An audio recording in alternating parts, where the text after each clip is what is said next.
The wolves were dying of thirst, and no one cared. Neve pressed her back against the cold stone wall, listening for footsteps. The corridor was empty. The guards had changed shifts 5 minutes ago, which meant she had a narrow window before the next patrol. She slipped out of the shadows and hurried toward the eastern kennels, a bucket of fresh water clutched in her trembling hands. The Lycan King's wolves were kept in a massive enclosure at the edge of the castle grounds. 12 enormous beasts with silver fur and golden eyes, each one capable of tearing a man apart in seconds. They were weapons, the servants whispered. Tools of war. Monsters that the king unleashed on his enemies. They terrified everyone except Neve. She had discovered them 3 months ago, when she'd taken a wrong turn while fleeing one of the head cook's rages. She had stumbled upon the kennels expecting to find hunting dogs. Instead, she'd found wolves the size of ponies, pacing behind iron bars, their water troughs bone dry and their ribs beginning to show.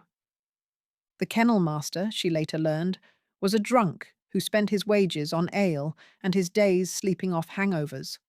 The wolves were fed irregularly and watered even less. No one checked on them. No one cared.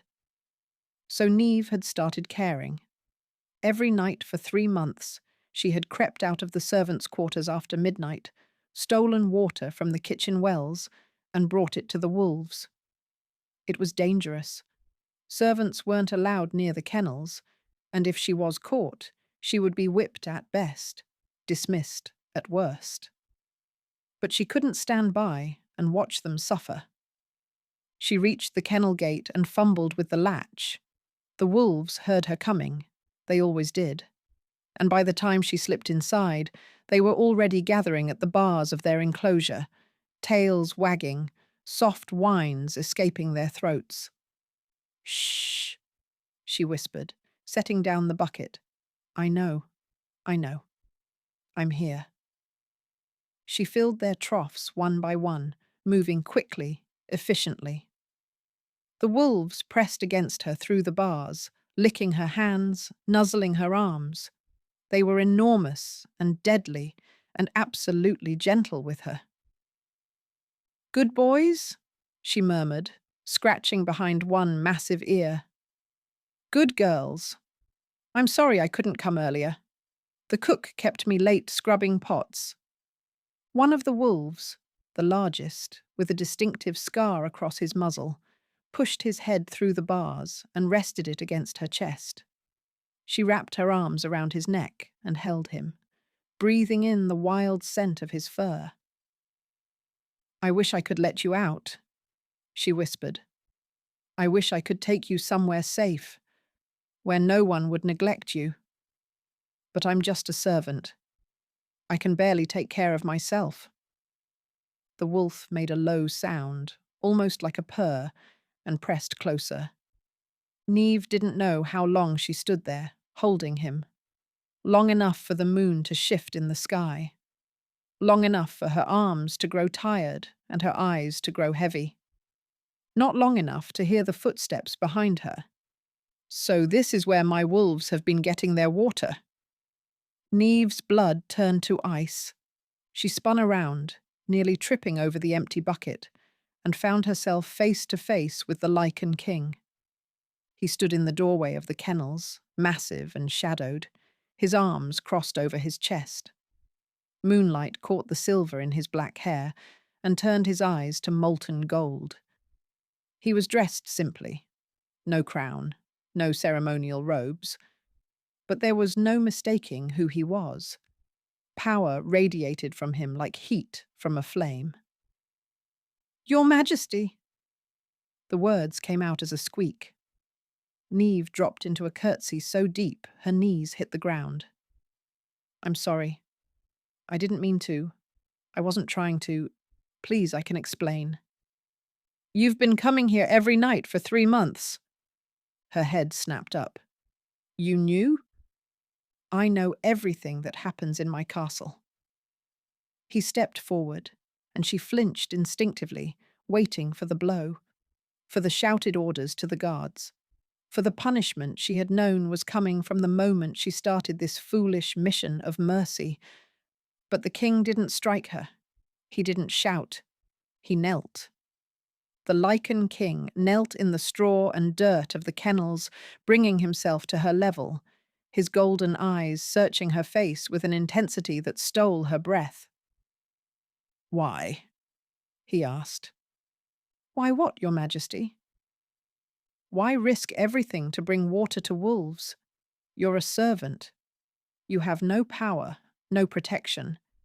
If the kennel master had caught you, he could have had you beaten. If my guards had found you, you could have been thrown in the dungeons." His head tilted. Why do it? Neve didn't know how to answer. The truth seemed too simple, too naive to speak aloud to a king. "They were thirsty," she finally said, "and no one else was helping them." Something flickered in his golden eyes. "That's it? That's your entire reason? Does there need to be another one?" She heard the words leave her mouth and wanted to snatch them back. She was talking back to the king. Again. What was wrong with her? But he didn't look angry. He looked fascinated. "The kennel master will be dismissed by morning," he said. "I've known about his negligence for some time, but I wanted to see who had taken over his duties. I wanted to know who my wolves had chosen." "Chosen?" "Watch." He rose and walked to the enclosure. The wolves, who had been pressing against the bars to reach Neve, immediately backed away. They lowered their heads, tucked their tails, showed every sign of submission to their master. Then the king stepped aside and gestured for Neve to approach. She did, hesitantly, and the transformation was immediate. The wolves surged forward again, tails wagging, whines of greeting escaping their throats. The scarred male pushed his head through the bars and butted against her hip, demanding attention. "They submit to me because I am their alpha," the king said quietly. "They fear me because they must. But they love you. They chose you freely, without command or compulsion." His golden eyes fixed on her face. "They obey you for a reason?" "I don't understand." Wolves recognize what humans often miss. He moved closer, and suddenly he was right in front of her, close enough that she could feel the warmth radiating from his body. "They see past status and rank and all the lies we tell ourselves about who matters and who doesn't. They see the truth of a person's soul." His hand reached out, and his fingers brushed her cheek with devastating gentleness. "And they have decided," he murmured, "that your soul is worth following." Neve couldn't breathe, couldn't think. The most powerful man in the territory was touching her face like she was something precious, looking at her like she was something remarkable, and she had no idea what to do. "What does that mean?" she whispered. "It means I've been watching you for 3 months, little wolf keeper. Watching you risk everything for creatures everyone else ignores. Watching you show kindness when there was nothing in it for you." His thumb traced her cheekbone. "And I have decided that my wolves have excellent taste." He stepped back, and she nearly swayed from the loss of his warmth. "Tomorrow, you will be moved from the servants' quarters. You will be given proper rooms, proper clothes, a proper position. The wolves are yours to care for now. Officially, this time." "I don't. Your Majesty, I can't accept." "You can." His eyes glinted with something that might have been amusement. "You will.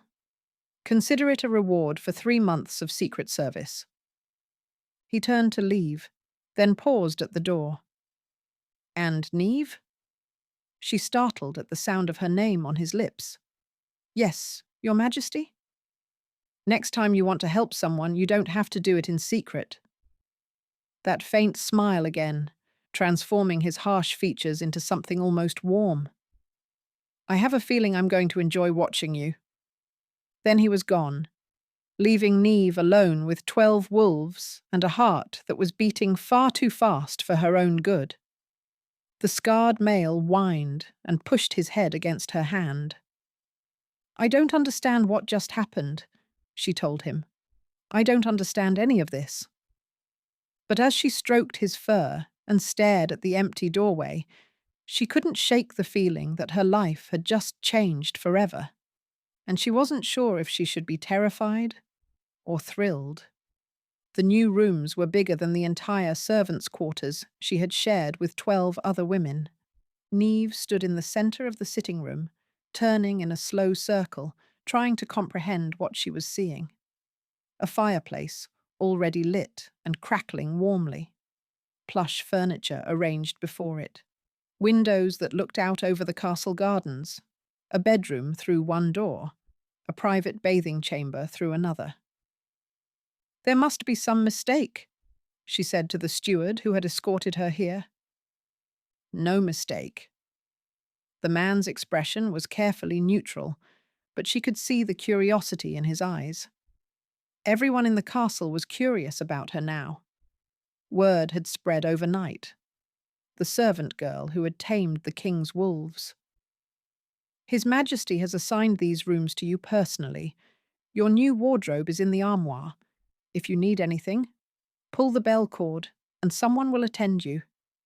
Then he was gone, and Neve was alone.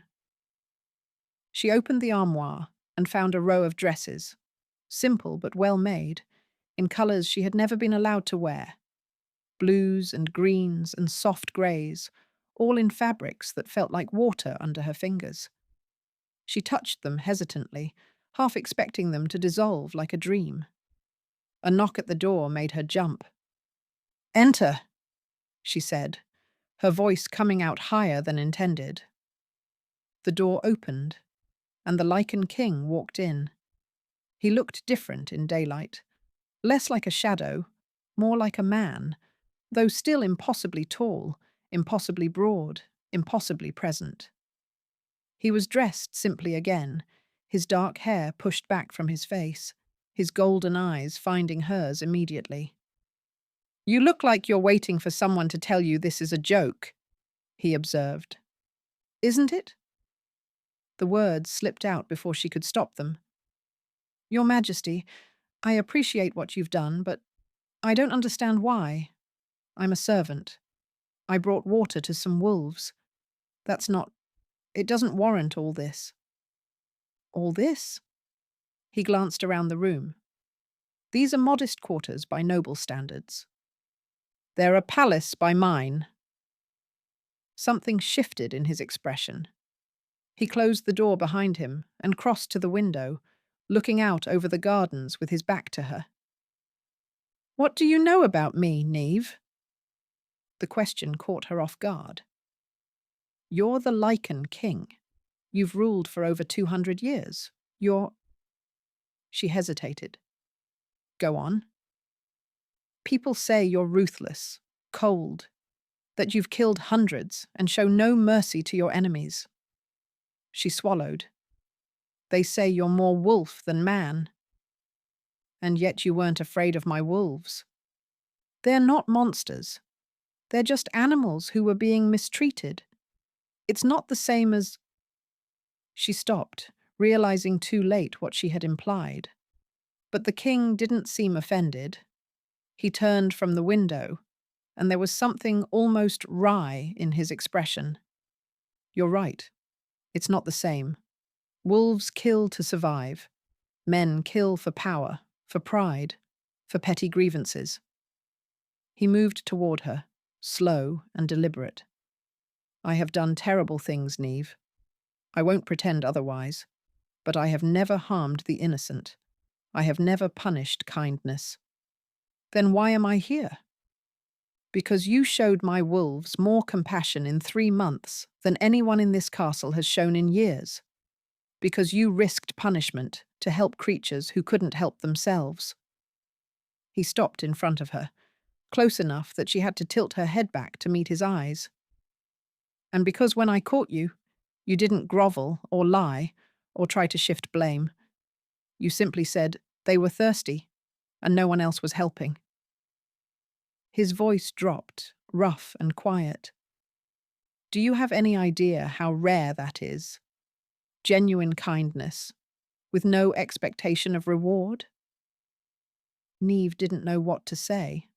No one had ever spoken to her like this, like her actions mattered, like she mattered. I didn't do it to be noticed, she finally managed. I did it because it was right. I know. That's precisely why I noticed. He reached out and tucked a strand of hair behind her ear, his fingers barely brushing her skin. Tell me about yourself. Where did you come from? How did you end up in my kitchens? The sudden shift in topic threw her. There's not much to tell. I doubt that. She hesitated, old instincts warning her to stay silent. But there was something in his eyes, something patient and genuinely curious, that made her want to speak. My mother was a servant here, she said slowly. She died when I was 8. Fever. I don't know who my father was. She never told me. After she died, the head cook took me in as a kitchen maid. I've been here ever since. 15 years. His voice was soft. 15 years in the kitchens and no one ever noticed you. I'm good at being invisible. It's safer that way. Safer how? She shouldn't tell him. She barely knew him. But the words came anyway, pulled out by the gentle pressure of his attention. When you're noticed, people expect things from you. They want things from you. And when you can't give them what they want, they get angry. She dropped her gaze. It's easier to just not be seen, to move through life without making waves. That way, no one has a reason to hurt you. Silence stretched between them. Then the king's hand was under her chin, tilting her face up to meet his gaze. His expression had changed, hardened into something fierce and protective. Who hurt you? No one. I mean, nothing serious. Just the usual things that happen to servants. The cook has a temper, and sometimes... Names? The word was low, dangerous. Give me names, and I will ensure they never touch you again. Neve stared at him. I can't just... They're my supervisors. If I report them, it will only make things worse. Not if they're dismissed. Your Majesty, Kale. His thumb brushed her chin. My name is Kale, and you are no longer under their authority, Neve. You answer to me now, only to me. Her heart was pounding. This was too much, too fast. Kings didn't care about servant girls. They didn't learn their names, didn't ask about their pasts, didn't threaten to dismiss people for mistreating them. Why are you doing this? She whispered. Because my wolves chose you. His golden eyes held hers, intense and unreadable. And because, in 200 years of ruling this kingdom, no one has ever surprised me the way you did. You walked into that kennel expecting nothing but the satisfaction of a kindness done in secret. You gave without thought of receiving.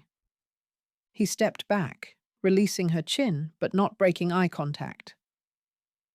I want to know what else you're capable of, Neve. I want to know who you are beneath the invisibility you've wrapped yourself in.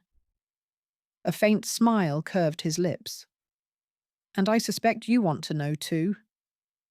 He moved toward the door, then paused with his hand on the latch. Dinner is at 7. You'll join me in my private chambers. Bring any concerns about your new position, or any names you decide you want to give me. Then he was gone. Neve sank onto the edge of the bed, her legs suddenly too weak to hold her. The Lycan king, Kale, had just invited her to dinner. had just looked at her like she was something precious instead of something invisible, had just promised to protect her from people who had made her life miserable for years. It didn't make sense. None of it made sense.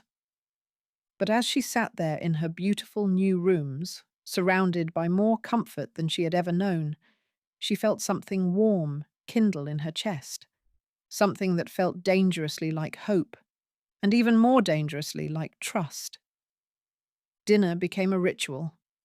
Every evening for 2 weeks, Neve joined Kyle in his private chambers. They ate together, talked together, and slowly, so slowly she almost didn't notice it happening, she began to let her guard down. He asked her questions no one had ever asked. What books did she like? What did she dream about? If she could go anywhere in the world, where would she choose? At first, she struggled to answer. She had spent so long being invisible that she had forgotten she was allowed to have preferences, opinions, desires. But Kyle was patient. He waited through her silences.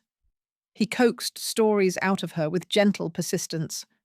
And he listened, really listened, like her words were precious things he wanted to collect and keep.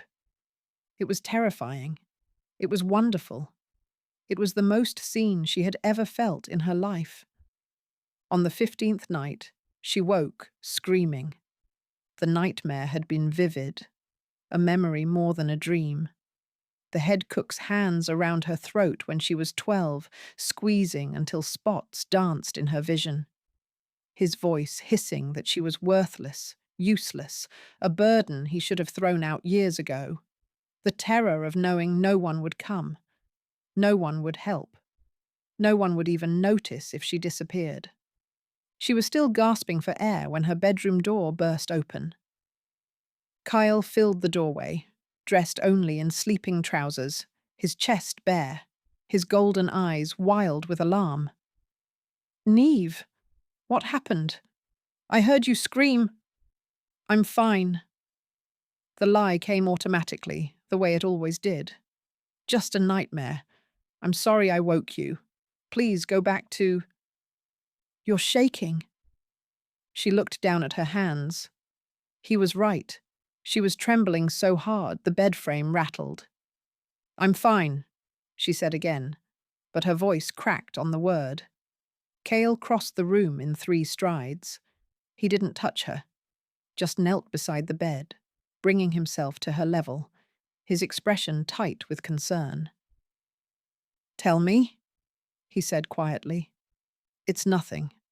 It was just a dream." "It wasn't nothing. You screamed like someone was killing you." His jaw clenched. "Was it the cook? The one you mentioned?" Neve closed her eyes. She didn't want to talk about this, didn't want to revisit those memories, didn't want to see the pity in his eyes when he realized how pathetic she was. "When I was 12, I burned a pot of soup." The words came out flat, emotionless. The cook was furious. He grabbed me by the throat and held me against the wall until I almost passed out. He said if I ever cost him money again, he would kill me and dump my body in the river. He said no one would notice, no one would care. Silence. "He was right," she continued, her voice barely a whisper. "No one did notice. I had bruises around my neck for weeks, and not a single person asked what happened. Because I was invisible. Because I was nobody. Because—" "Stop!" She opened her eyes. Cale's face was inches from hers, his expression carved from stone, his golden eyes blazing with a fury so intense it took her breath away. "That man will never touch you again," he said, each word precise and deadly.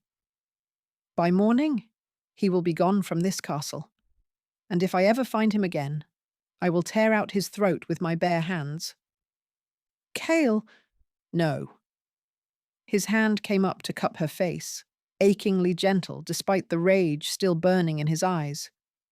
"You don't get to minimize this. You don't get to tell me it doesn't matter. A grown man put his hands on a child, on you, and threatened to kill her. That matters. You matter. A sob escaped her throat. Why do you keep saying that? Why do you keep acting like I'm worth something? I'm just a servant. I'm just... You're not just anything. He shifted closer, his thumb brushing away the tears she hadn't realized were falling. You are the woman who walked into a den of wolves and saw creatures worth saving. You are the woman who risked everything to show kindness to the forgotten. You are brave and compassionate, and so much stronger than anyone has ever given you credit for. His forehead dropped to rest against hers. And I am going to spend however long it takes proving that to you.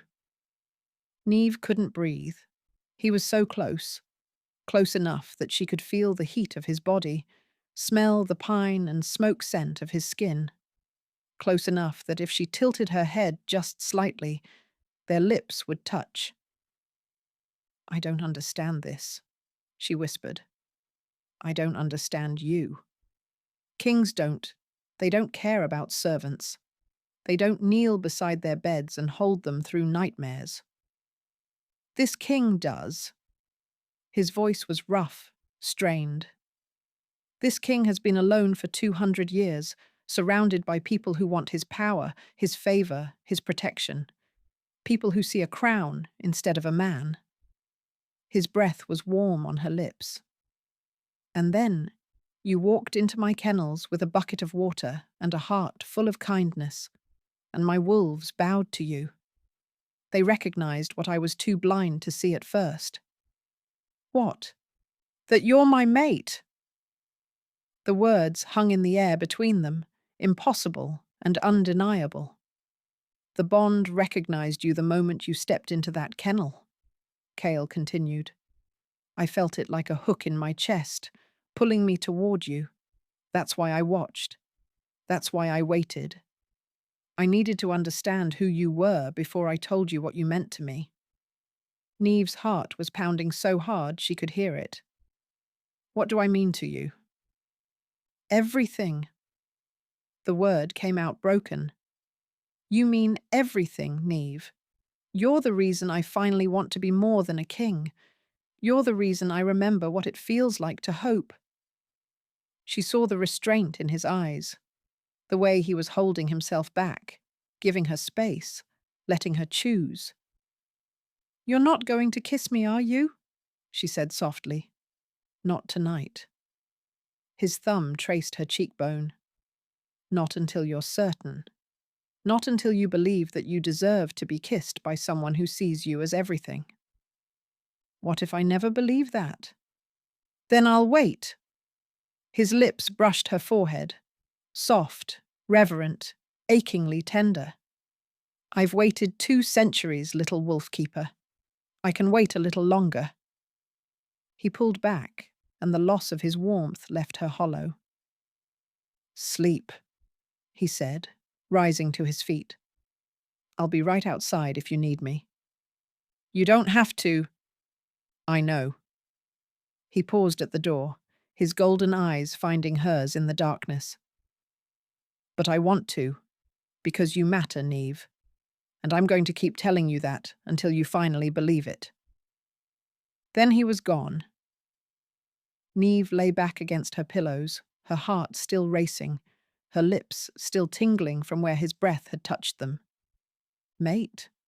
She was his mate, the Lycan king's fated partner, chosen by the bond, recognized by his wolves. It was impossible. It was overwhelming. And yet, as she pressed her hand to her chest and felt the rapid flutter of her heartbeat, she realized that she didn't want to run. She didn't want to hide. For the first time in her life, she wanted to be found.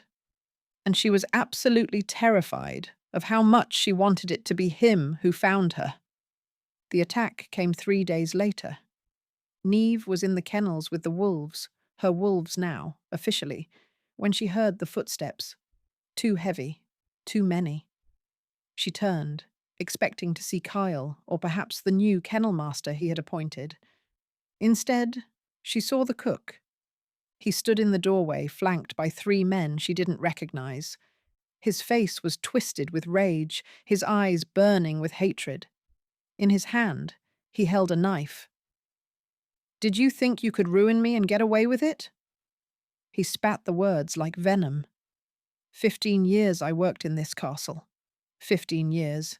And then some worthless kitchen rat whispers in the king's ear, and I'm thrown out like garbage. Neve backed up until she hit the bars of the wolf enclosure.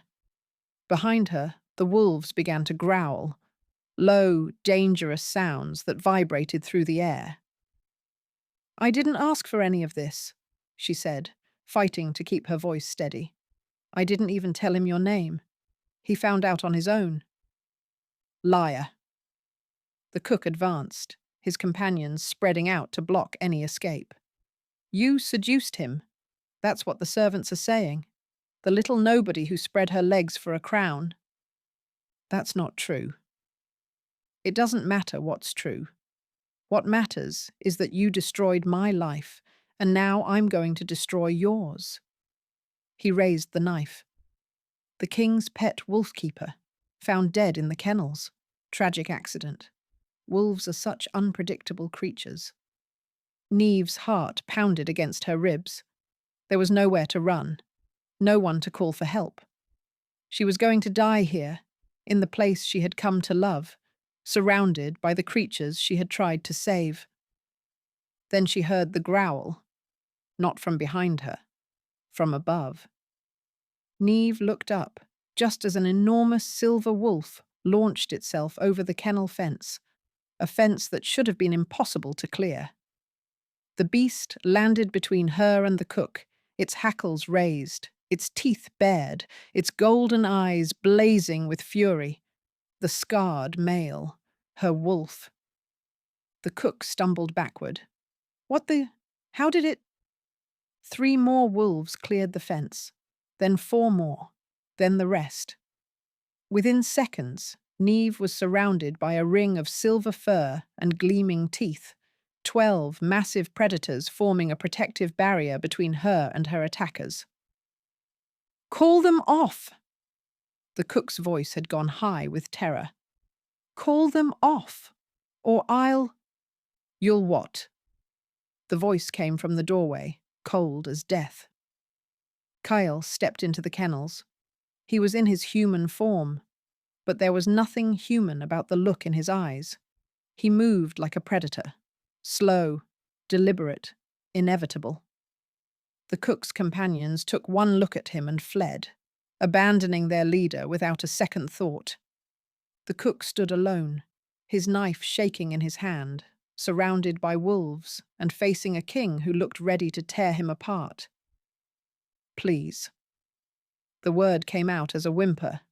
"Please, Your Majesty, I wasn't going to. I just wanted to scare her. You came into my home, threatened my mate, raised a weapon against the woman I love." Each word was a death sentence. "And now you beg for mercy?" Kyle shifted. Neve had never seen a Lycan transform before. One moment he was a man, the next he was something else entirely, a wolf the size of a warhorse, black as midnight, with eyes that burned like molten gold. He was magnificent. He was terrifying. The cook screamed and dropped his knife. The black wolf stalked forward, and the silver wolves parted to let him through. He stopped inches from the cook, close enough that his breath stirred the man's hair. And then he looked at Neve. Even in wolf form, she could read the question in his eyes. He was asking permission, asking if she wanted him to kill the man who had hurt her, threatened her, tried to end her life. One word from her, and the cook would die. Neve looked at the man cowering on the ground, the man who had terrorized her childhood, the man who had just tried to murder her. Part of her wanted to say yes, wanted to watch him suffer the way he had made her suffer. But a larger part, the part that had carried water to forgotten wolves, that had shown kindness when there was nothing in it for her, couldn't do it. Don't, she said quietly. He's not worth it. He's not worth becoming something you're not. The black wolf held her gaze for a long moment. Then he shifted back, and Kyle stood before her once more, human and furious and desperately relieved. Take him to the dungeons, he ordered, without looking away from Neve. He'll stand trial for attempted murder. If he's found guilty, he hangs. Guards appeared, real guards, the king's guards, and dragged the cook away. His screams echoed through the kennels until they faded into silence. Then they were alone, just Neve and Kale and 12 wolves who were finally, slowly, beginning to relax. You're hurt. Kale was in front of her in an instant, his hands running over her arms, her shoulders, checking for injuries. I'm fine. He never touched me. She caught his hands, stilling them. The wolves protected me. They jumped the fence. I didn't even know they could do that. They can't. Not normally. His voice was rough. They did it for you, because you're their alpha's mate, and they would die before they let anyone harm you. Their alpha's mate, she repeated softly. Yes. He cupped her face in his hands, his golden eyes fierce. Mine. You're mine, Neve. And I am so sorry I wasn't here. I should have been protecting you. I should have... She kissed him. She rose up on her toes and pressed her lips to his, cutting off his apology, his guilt, his fear. He went rigid with shock, and then his arms wrapped around her, crushing her against his chest, and he kissed her back with 2 centuries of loneliness and longing. It was everything, fire and tenderness, desperation and devotion, a claiming and a surrender all at once. When they finally broke apart, Neve was trembling. So was he. I choose you, she whispered against his lips. I choose this. I'm done being invisible. I'm done being afraid.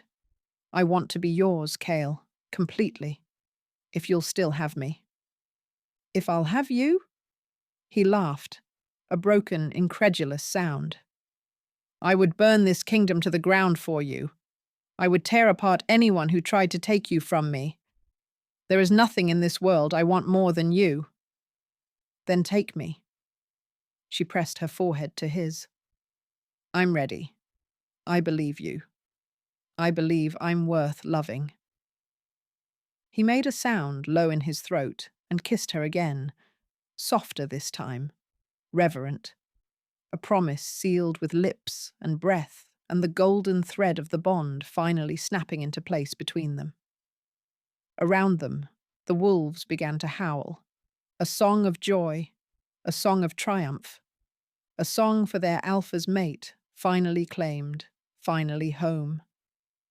The mating ceremony took place beneath a full moon. Neve stood in the castle courtyard, surrounded by hundreds of witnesses, wearing a gown of silver silk that shimmered like wolf fur in the moonlight. Her hair was loose around her shoulders. Kale had asked for it that way, said he loved how it caught the light. And around her neck hung a pendant of moonstone, a gift from her king. Her mate. The wolves were there too. All 12 of them sat in a perfect semicircle behind the altar, their silver fur gleaming, their golden eyes fixed on the woman they had chosen long before their alpha had. The scarred male, her wolf, her first friend in this strange new life, sat closest to her, his tail sweeping the ground in quiet contentment. Kyle stood before her, dressed in ceremonial black, looking at her like she was the moon itself come down to earth. I never thought I'd have this, he said quietly, his voice carrying to every corner of the silent courtyard. 200 years of ruling, of fighting, of being alone. I had convinced myself that mates were for other people, that I was meant to walk through eternity with no one beside me. He took her hands in his grip warm and steady. And then I found a servant girl in my kennels, giving water to wolves no one else remembered existed, and everything changed. Neve's eyes burned with tears. Kale, you taught me something, Neve. You taught me that kindness doesn't require power, that compassion doesn't require recognition, that the smallest acts of love can move mountains, or at least move 12 very stubborn wolves. A smile ghosted across his face. You showed kindness to forgotten creatures, and in doing so you reminded me that I had forgotten how to be kind to myself. He lifted her hands to his lips and pressed a kiss to her knuckles. I pledge myself to you, my life, my crown, my heart. They're yours. They've been yours since the moment my wolves bowed to you. I just needed time to catch up. Neve laughed through her tears. You're supposed to let me say my vows, too. Then say them. His golden eyes gleamed. I'm listening. She took a breath, steadying herself. I spent 23 years being invisible, she began. I thought that was safety. I thought if no one saw me, no one could hurt me. I made myself small and quiet and forgettable because I believed that was all I deserved. She squeezed his hands. You saw me anyway. You looked past the servant's dress and the kitchen calluses and the walls I had built around my heart, and you saw something worth keeping. You told me I mattered. You told me I was brave. Her voice cracked. You told me, over and over, until I finally started to believe it. She stepped closer, close enough to feel the warmth radiating from his body. I pledge myself to you, Kyle. Not because you're a king, but because you're the man who knelt beside my bed and held me through my nightmares. The man who waited for me to believe I was worth loving before he ever asked for anything in return. The man who let me choose, who always, always let me choose. She rose up on her toes and pressed her forehead to his. I choose you, today, tomorrow, for every day of forever. I am yours and you are mine, and nothing will ever change that.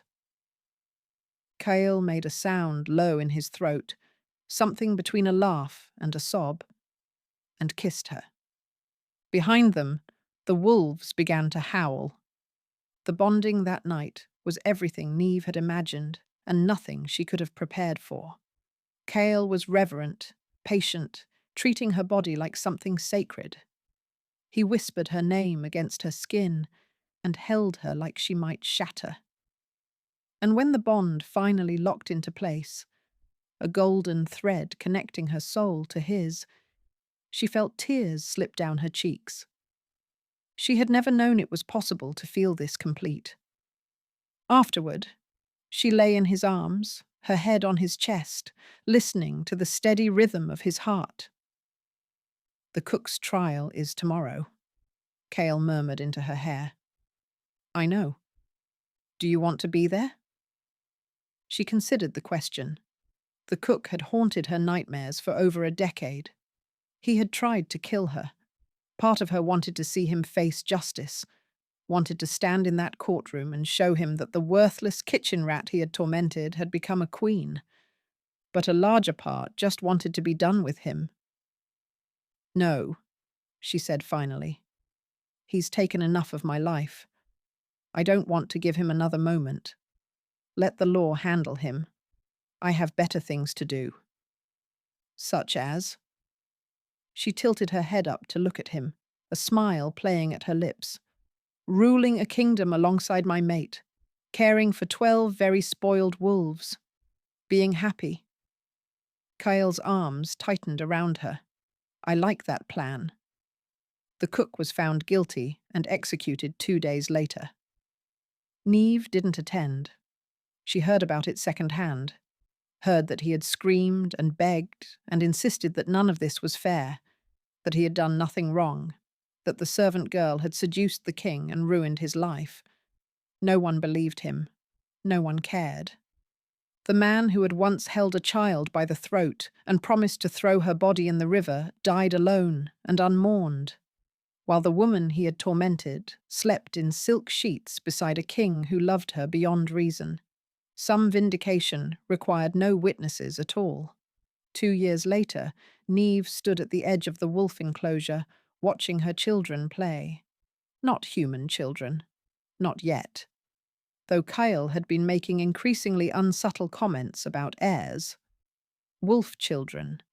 3 pups, born to the scarred male and his mate, tumbling over each other in the grass, while their parents watched with tolerant exhaustion. "They're getting big," Kale observed, coming up behind her and wrapping his arms around her waist.